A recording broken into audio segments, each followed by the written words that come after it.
Welcome back to TMRE. We're joined here by Jason Smith, Managing Director of Shopper Intelligence USA. Hi, Jason. Hi. How are you doing? I'm good. That's good. Can we start by just telling us a little bit about Shopper Intelligence and some of the things that you're up to? Yeah, at Shopper Intelligence, we do basically a syndicated shopper survey in the US where we cover about 300,000 US shoppers across 125 categories and around 30 plus retailers. And what we do is we basically run a syndicated shopper survey using a fairly standardized approach. This enables us to basically compare and contrast retailers and categories and departments to one another. So typically if you were doing custom research, many times you get very deep and granular into one category at one retailer. The fact that we have come across all these different retailers, all these different categories, we have the ability of understanding and having context of what does good look like and how does it compare in the rest of the store and the rest of the aisle. Because we have a good story from, we worked with an Australian soup company where they found out 15% of the purchasers of soup, it was unplanned. And so they went back to a retailer and they were like, this is amazing.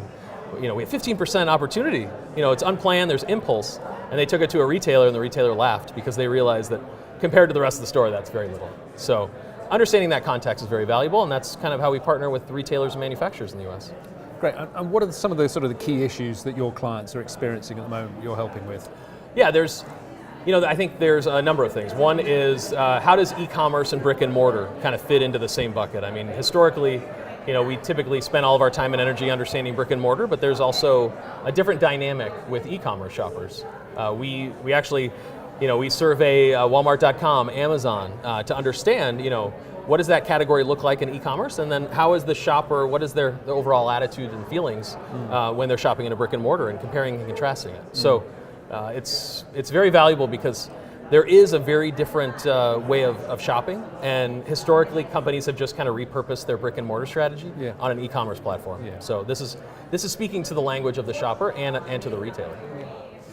And from the conference, what are some of the key themes that you're hearing and that are standing out today that we've heard? Yeah, I mean, it's interesting for me because I come from historically a CPG background. So hearing about the different generations. I was at a presentation a little bit ago about the generation Z and X and Y and all these different ways of how they approach this, and obviously how they shop and how they engage with technology is very valuable. I mean, one of the things we survey is what's their mobile use when they're in a store? How do they understand recommendations, and how do they use all the different portals out there to really drive their consumption and to drive recipes or to drive occasions? So we ask a lot of these questions, but obviously it depends on the age of the person and how well connected they are when they're in the store. And we do a full demographic profile, so you can kind of see the 18 to 35 crowd is obviously a lot different than the baby boomers and how they engage with technology in the store and pre-store, which is stuff that we do look into.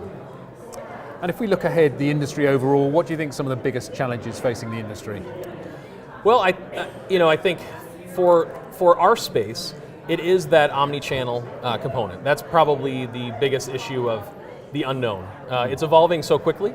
Certainly brick and mortar, I still feel very confident that in 10 or 15 years, it'll still be the lion's share of the business. So you really got to get your core right, because if you ignore that, then obviously you could run into a lot of issues. But understanding how you can evolve your strategy and work with the different retail channels that come up. I mean,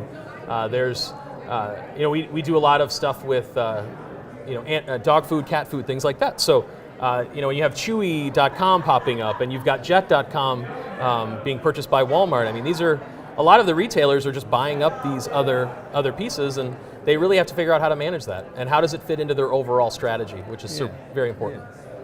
Yeah.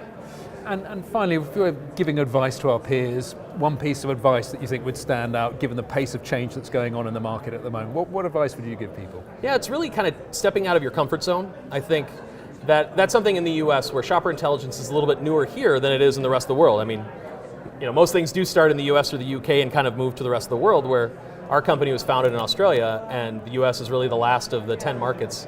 We've been here for 3 years, but really seeing the type of things that we're doing, it's kind of a new concept, a new methodology to go with a large-scale syndicated shopper survey.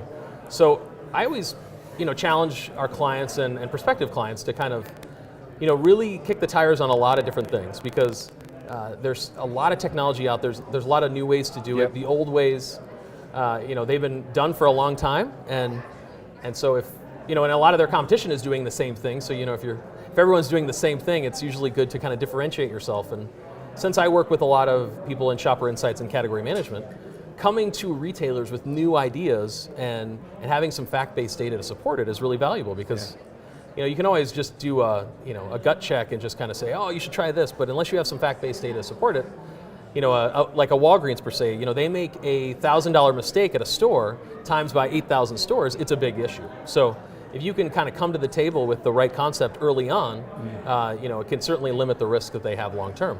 Very good. Yeah. Good. Really, really glad you joined us today. Thank you very much. Thank you very much. Cheers.